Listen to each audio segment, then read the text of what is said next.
Sejam bem-vindos à minha casa, meus irmãos.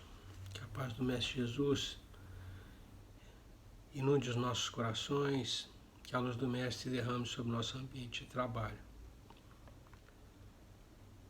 Agradecidos a Deus, nosso Pai, a oportunidade da reunião para o estudo, nós evocamos a presença do Mestre Jesus e dos bons amigos no nosso meio para que da nossa reunião, das discussões, das leituras, nasçam novas boas resoluções. Paz e luz. Nós estamos estudando o Livro dos Espíritos, na quarta parte das Esperanças e Consolações, e nós iniciamos, na semana passada, o capítulo 1, Penas e Gozos Terrestres. Na exposição anterior, nós abordamos o tema, que é o primeiro tema, Felicidade e Infelicidade Relativas, onde nós vimos que a felicidade relaciona-se com o nosso estágio evolutivo. A felicidade absoluta exige perfeição moral e, por consequência, a imperfeição é fonte de infelicidade. E que a felicidade relativa que nós podemos alcançar é resultante da posse do necessário no campo material e da paz de consciência e a fé no futuro, no campo espiritual. Isso é a questão 922, a base de toda a consideração que o Espírito faz em torno de penas e gozos terrestres. Em torno desses conceitos que ele fixa na questão 922, o Espírito Orientador demonstra que nós nos transformamos nos artífices, nos artesãos da nossa própria infelicidade. Ele relaciona o domínio exercido pela matéria e pelas paixões que ela desperta, que acabam por nos afastar da perfeição moral, e esse é o arrastamento contra o qual o ser humano tem que resistir, e faz a lembrança de que Deus a todos experimenta. E com esse raciocínio, com essa máxima, todas as circunstâncias da existência ficam reduzidas a meras oportunidades decisórias, que consolidam em nós as virtudes ou as viciações. Este é o entendimento que possibilita uma visão correta acerca dos nossos atos e das suas consequências. Nesse momento, eu gostaria de fazer duas correções em relação à nossa gravação inicial. Revendo a gravação, eu constatei dois pontos que merecem correção, reforço de ideia. O primeiro é quando nós abordamos, logo de início, a questão 921, quando nós abordamos os débitos do passado. E nós dissemos que os débitos do passado permitiam liberdade. Nós lemos errado, não é correto. O correto é: os débitos do passado não permitem liberdade. Eles nos amarram de uma certa maneira a compromissos.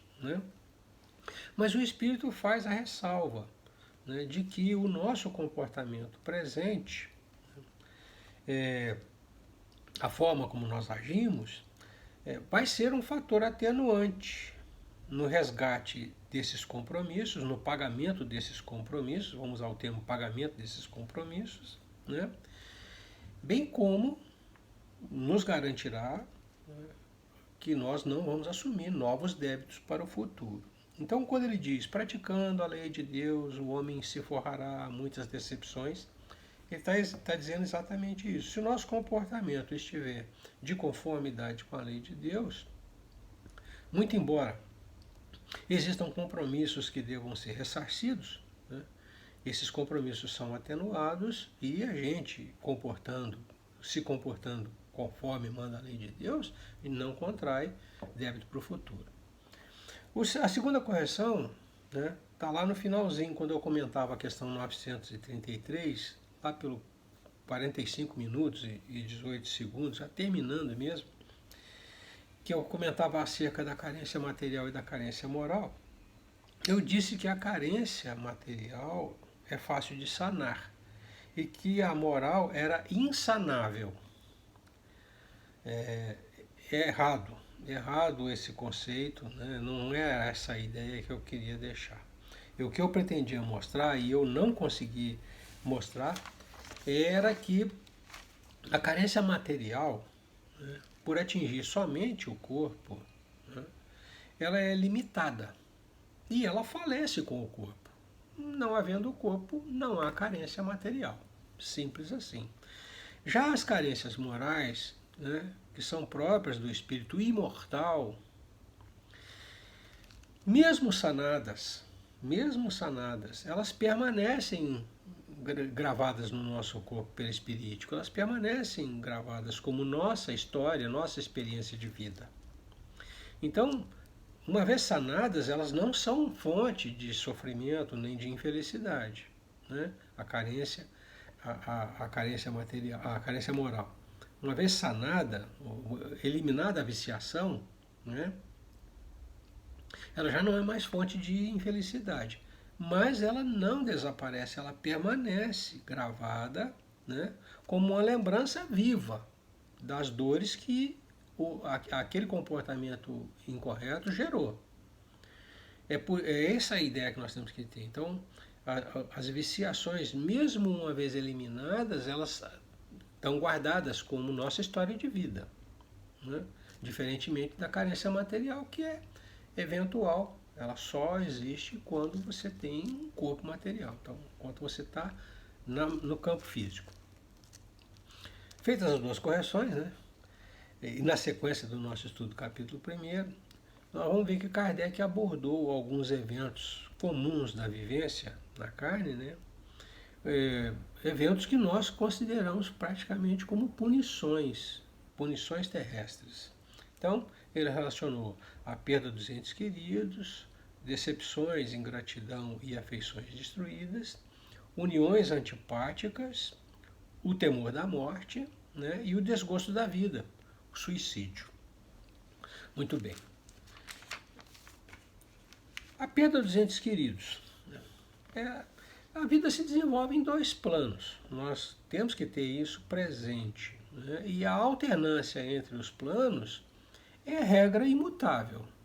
Ora estamos no plano físico, ora estamos no plano espiritual, nesse estágio de desenvolvimento moral que nós temos, né?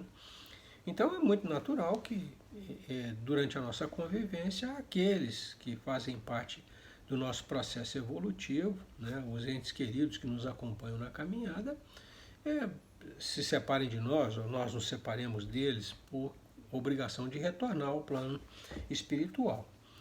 Nas questões 934, 936, 934, 935, 936, o espírito orientador aborda esse tema. Ele coloca: perda dos entes queridos é uma legítima causa de dor, irreparável e independente da nossa vontade, e que iguala todos os filhos de Deus, ricos e pobres.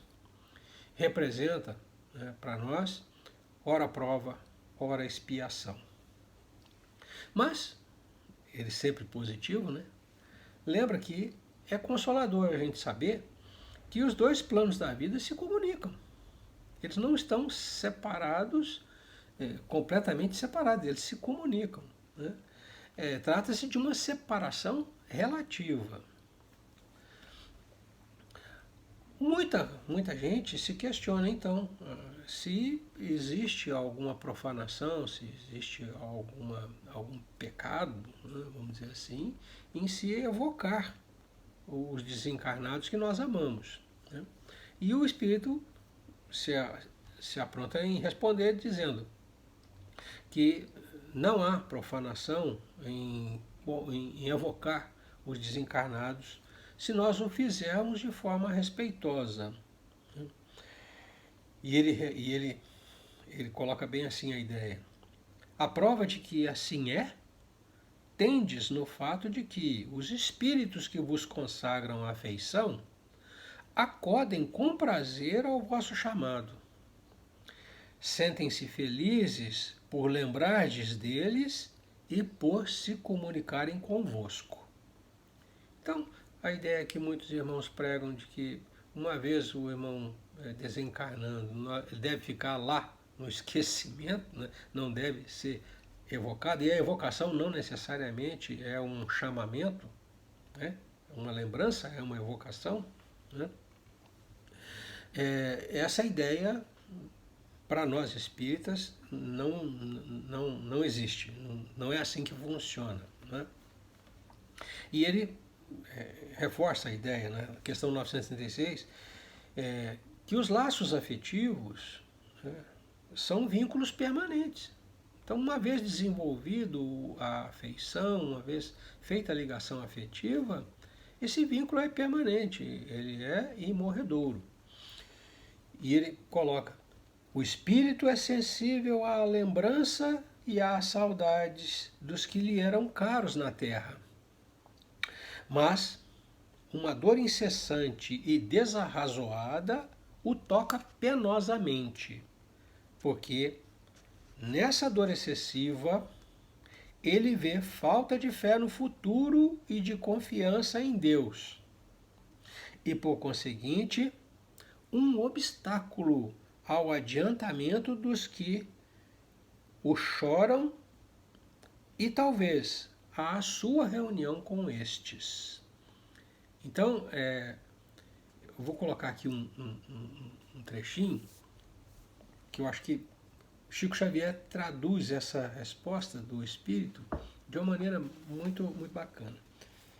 No Pinga Fogo, programa de TV que foi exibido lá em 1900, eu era molecote quando aconteceu, né? 2 programas de perguntas e respostas, o nome Pinga Fogo, transformou-se em livro, né? O Chico Xavier foi inquirido por uma senhora de nome Ida Jorrá.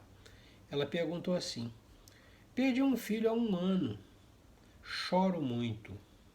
Quero saber se as minhas lágrimas estão prejudicando o meu filho.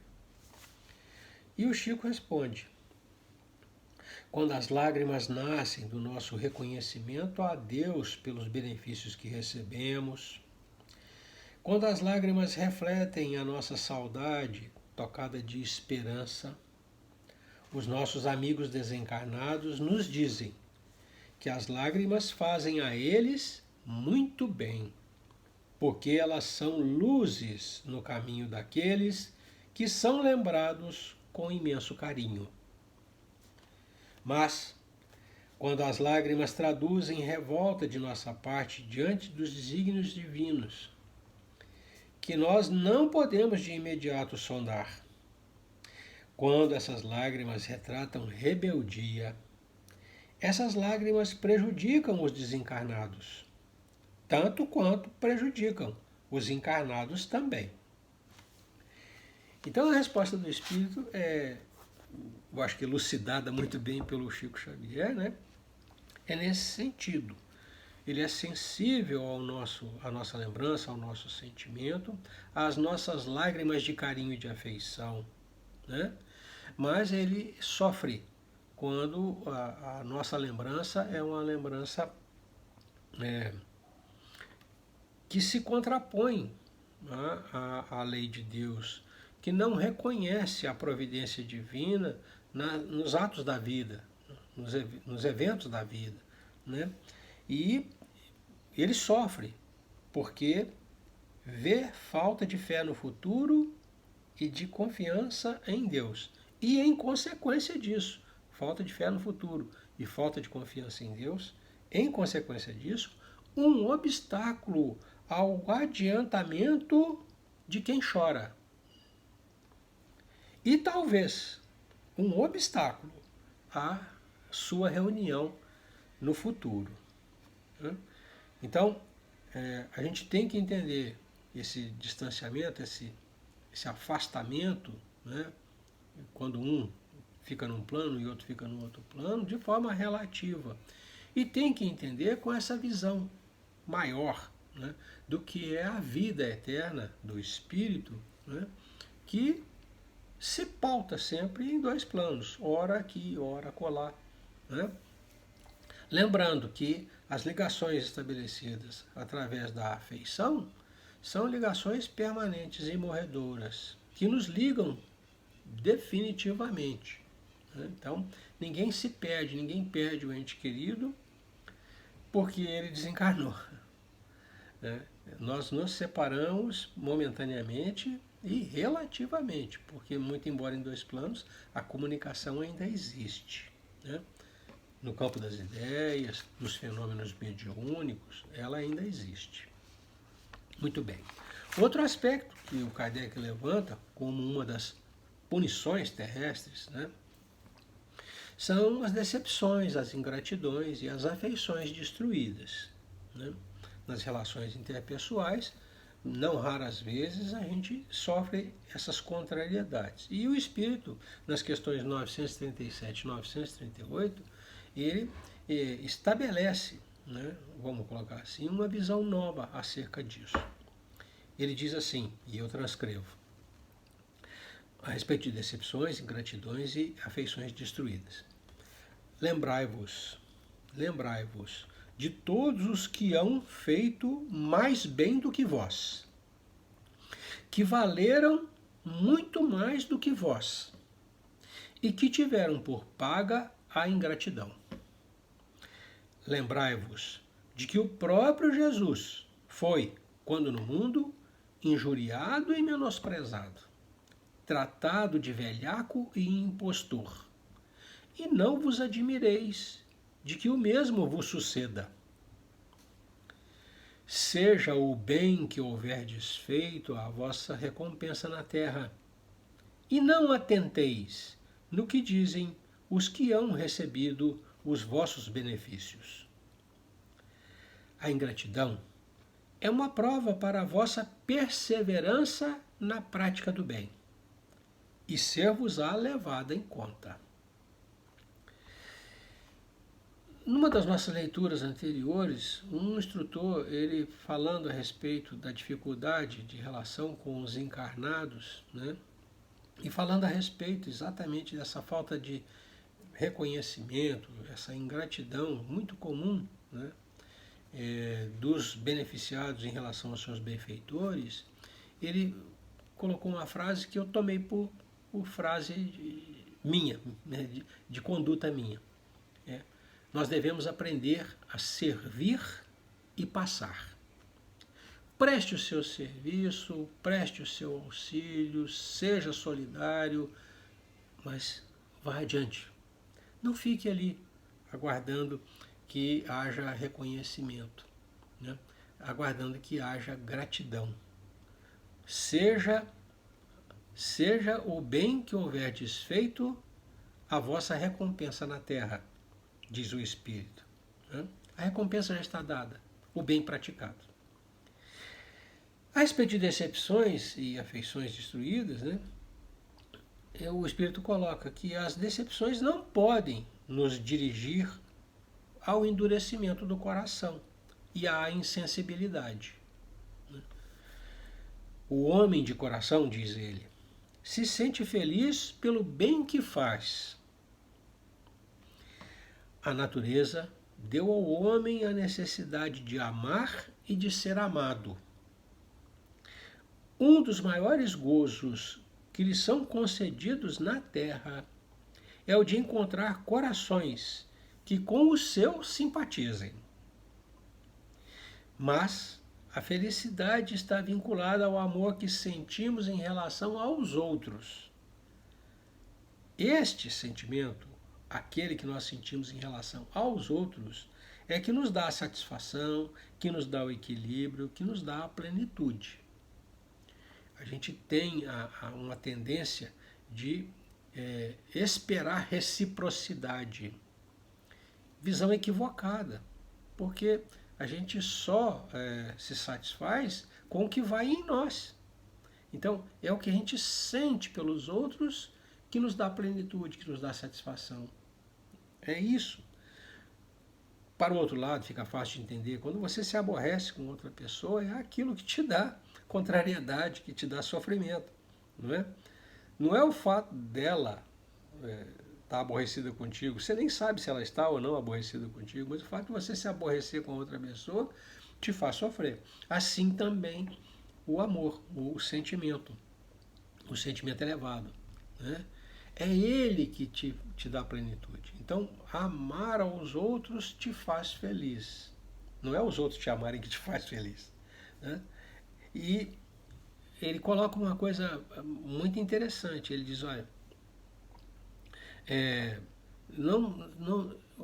a ingratidão não pode nos dirigir o coração ao endurecimento e à insensibilidade, né?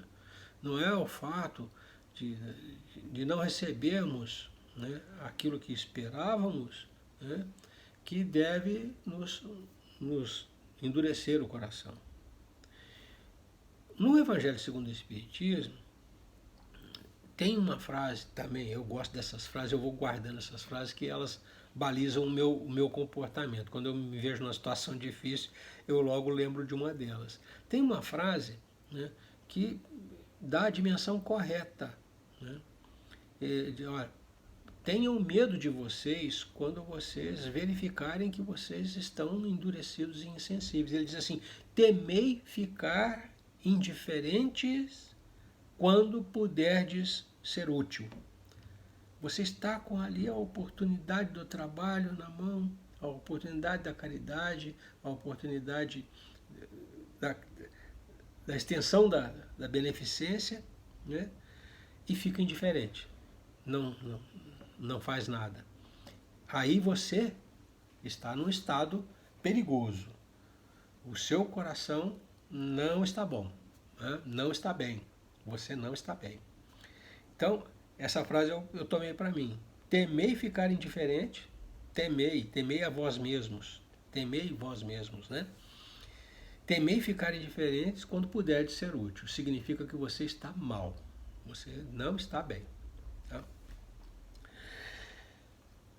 O outro aspecto que ele levanta é a respeito das uniões antipáticas. E a gente vive de relação, né? E casamentos, uniões são uma realidade para nós, né? E a questão 939 e na 940, o Espírito aborda, né, as uniões antipáticas. Ele diz assim, não basta uma pessoa estar enamorada de outra que lhe agrada e em quem supõe belas qualidades. Não é suficiente. Vivendo realmente com ela, é que poderá apreciá-la. Cumpre não se esqueça de que é o espírito quem ama e não o corpo. De sorte que, dissipada a ilusão material, o espírito vê a realidade. Em muitas uniões em muitas uniões que a princípio parecem destinadas a nunca ser simpáticas, acabam os que as constituíram, depois de se haverem estudado e bem se conhecerem, por votar-se reciprocamente duradouro e terno amor, porque assente na estima. Então, é comum, né, a gente se equivocar tomando atração física por sentimento, né? O Espírito coloca, não se esqueça de que é o Espírito que ama, não é o corpo, né? E que uma vez dissipada a ilusão da matéria, os corpos envelhecem, as criaturas enfeiam, vamos colocar assim, não permanecem com o vigor, com a beleza da juventude, né? Muitos equívocos ficam à luz, né? Neste ponto, aquilo que parecia um sentimento forte e duradouro se transforma numa antipatia. E as criaturas já não conseguem mais conviver. No prosseguimento, né, ele diz, olha, essa é uma das infelicidades de que somos, as mais das vezes, a causa principal. A lei humana, de outra parte, erra ao impor obstáculos à separação de dois seres que se tornaram antipáticos. É a eterna discussão do divórcio. Essas uniões, as antipáticas, ordinariamente buscavam a satisfação do orgulho e da ambição, mais que a aventura de uma afeição mútua. Natural que soframos as consequências dos nossos atos. E aí ele coloca uma questão muito interessante à nossa consideração. Julgas, porventura, que Deus constranja a permanecer junto a... Perdão. Julgas, porventura, que Deus te constranja a permanecer junto dos que te desagradam? É uma questão que se coloca para quem questiona a validade do divórcio ou não. Um erro não justifica outro. Né? O fato de uma união ter sido baseada em premissa falsa, né? A atração física, por exemplo, é mais fácil da gente entender. Não é o fato dela ter nascido em cima de uma base falsa, né? Que obriga a sua manutenção quando a falsidade torna insustentável a convivência.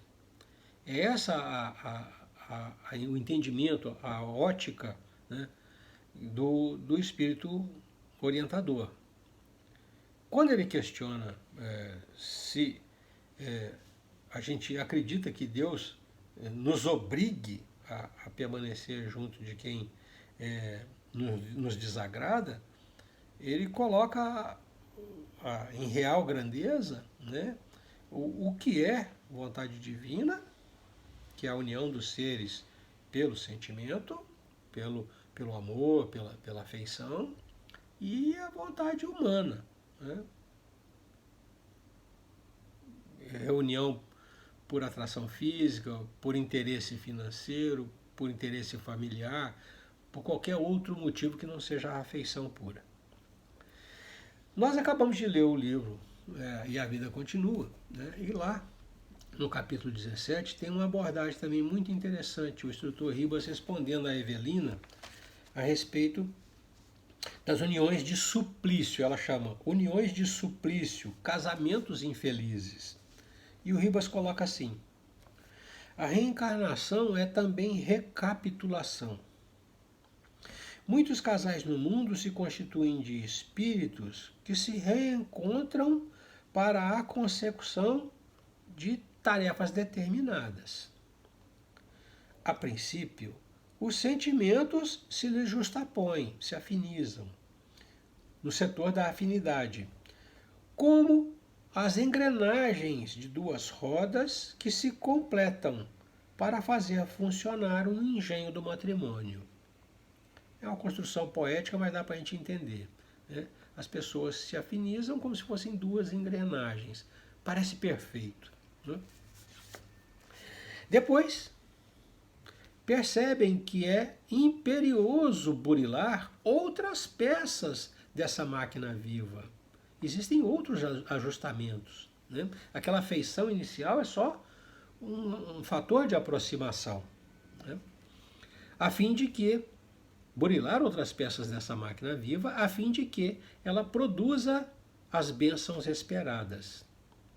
Isso exige, e aí é a união de longo curso, isso exige compreensão, respeito mútuo, trabalho constante, espírito de sacrifício. Se uma das partes, ou ambas as partes, se confiam a desentendimento, a obra encetada ou reencetada, pode ser uma repetição, a obra encetada ou reencetada vem a cair.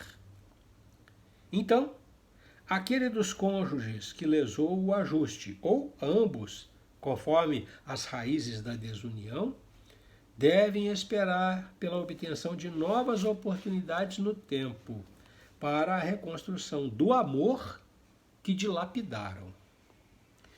Então, essa ótica, né, a respeito das uniões esponsalícias, conjugais, né, é o que eu gostaria de enfatizar. Se reunido em cima de base falsa, não há como durar no tempo, porque um dos princípios que ele coloca, ele diz, vivendo realmente com ela é que poderá apreciá-la. Então, a ideia inicial, ou a ilusão, vamos usar o termo ilusão inicial, pode se dissipar, né, com a convivência, com a constatação de que o ser amado, fecha aspas, não é tão perfeito, fecha aspas, quanto a gente imaginava, né?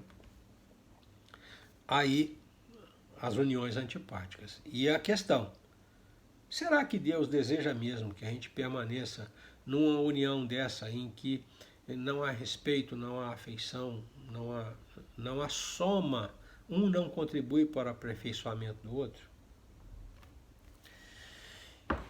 E por fim, hoje vou encerrar aqui nesse item, não vou avançar para o desgosto da vida, suicídio, né? O temor da morte. As questões 941, né, e 942 tratam a respeito do temor da morte. O orientador coloca assim, eu transcrevi, o homem carnal, mais preso à vida corpórea do que à vida espiritual, tem na terra penas e gozos materiais. Sua felicidade consiste na satisfação fugaz de todos os seus desejos. Sua alma, constantemente preocupada e angustiada pelas vicissitudes da vida, se conserva numa ansiedade e numa tortura perpétuas. A morte o assusta, o homem material, a morte o assusta, porque ele duvida do futuro e porque tem que deixar no mundo todas as suas afeições e esperanças. O homem moral, espiritualizado, né? O homem moral, que se colocou acima das necessidades factícias criadas pelas paixões, já neste mundo, experimenta gozos que o homem material desconhece. A moderação dos seus desejos lhe dá ao espírito calma e serenidade. Ditoso pelo bem que faz, não há para ele decepções, e as contrariedades lhe deslizam por sobre a alma sem nenhuma impressão dolorosa deixarem. O Chico Xavier, né, perguntado se perdoava as pessoas que o ofendiam, ele disse não. Aí a pessoa ficou, mas como assim? Você não perdoa as pessoas que te ofendem? Não, eu não me ofendo. Então, é bem essa imagem que o Espírito coloca para nós aqui. Ele diz, olha, ditoso pelo bem que faz, não há para ele decepções. E as contrariedades lhe deslizam por sobre a alma, sem nenhuma impressão dolorosa deixarem. O orientador, então, estabelece, vamos dizer assim, as duas formas pelas quais nós nos apresentamos encarnados, né? Aquele que é apegado, que está atento às coisas da matéria, e aquele outro que vive na matéria, mas tem a sua mente direcionada, tem o seu pensamento direcionado para o mais alto, né? A diferença entre eles é, de um lado, a ansiedade, a tortura perpétua, porque a vida é uma sucessão de necessidades, de dificuldades, de contratempos, né? E o outro que vive as necessidades, as contrariedades, os contratempos, né? Com a mente orientada para o alto. A sua ação é balizada por outros parâmetros, né? Ele não resolve os problemas da matéria, né? Orientado pelos interesses da matéria, mas por outros interesses, por outra visão. Então, quando ele estabelece essa diferença, estabelece no sentido de mostrar que a vida na carne, para um, tem um peso, para outro peso, bem mais leve. Né? E aí, na 942, a gente tem a seguinte ideia. Aqueles que já têm a percepção dessa verdade, né, mas que não se esforçam para reforçar sua espiritualização, se assemelham a doentes a quem o médico prescreve a receita, mas desejam se curar sem remédios, continuando a apanhar indigestões. Quando nós chegamos no estágio que nós estamos aqui conversando, né, com algum entendimento, já é quase que imperdoável a gente se dar prioridade, se atentar mais para aspectos eventuais, para coisas que são de momento. Né? As coisas da matéria são coisas de momento, do dia de hoje, do dia de amanhã, dessa existência, dessa permanência na carne. Não ultrapassa esse estágio. Né? Enquanto que o exercício da espiritualidade, né, é um benefício permanente. De onde surge então o temor da morte? Para o homem material, é se desfazer daquilo que é objeto de sua afeição. É enfrentar alguma coisa que ele desconhece. Então, ele não tem fé no futuro, ele não tem em que se apoiar para dizer que existe um futuro ali na frente, uma coisa melhor ali adiante, né? E ele vê com pesar, com tristeza, o abandono, fecha aspas, vamos usar o termo, o abandono daquilo que é objeto de sua afeição, pessoas e coisas que ficam para trás. Aí o temor da morte, para o homem material. Para o homem espiritual não deveria haver esse temor, né? Mas sejamos sinceros, nós os espíritas, né, também tememos. Não é por falta de fé no futuro, não é. E não é por achar que estamos abandonando os objetos da nossa afeição, as pessoas principalmente. Né? A matéria sim, mas as pessoas principalmente. O que nos constrange muito é a consciência de que nós estaremos em estado puro, novamente nus, sem a vestimenta de carne que nos permite um certo refúgio, uma certa fuga da realidade. Então, para muitos de nós já espiritualizados, o desencarne significa o retorno à nossa verdade absoluta, sem véu, sem esquecimento, confrontado com aquilo que nós somos, com o que fizemos e fazemos questão de esquecer muitas vezes. E isso é muito intimidador.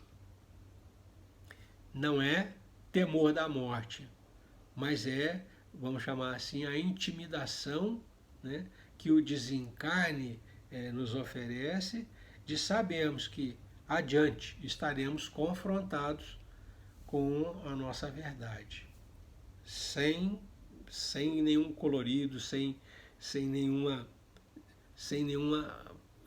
véu, nenhuma cortina para atenuar a imagem. para distorcer a imagem, né? Então, no nosso caso, que temos entendimento, tal coisa, no nosso caso, muitos de nós tememos a morte, né, por saber que estaremos novamente nos despidos da proteção de carne que nos protege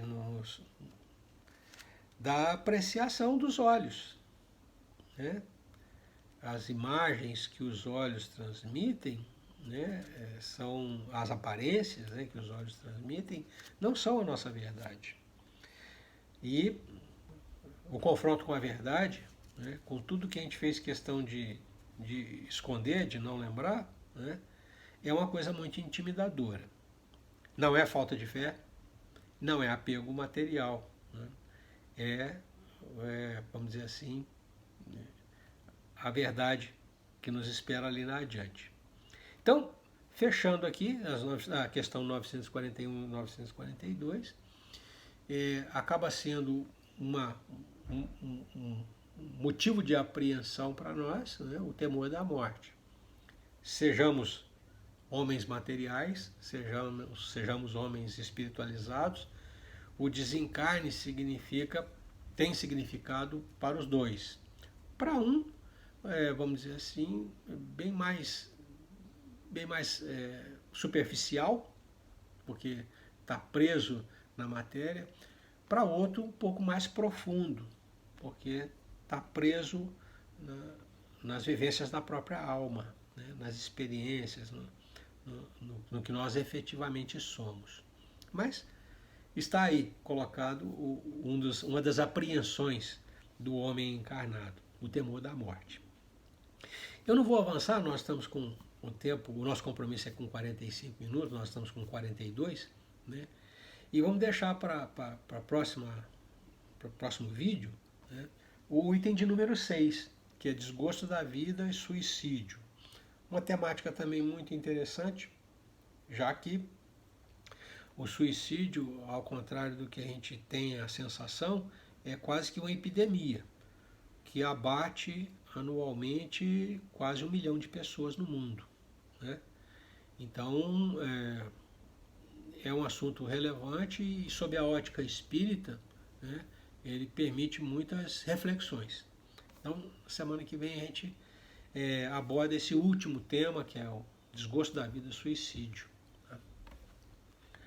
Lembrando os irmãos que o espaço para perguntas, comentários está aí colocado.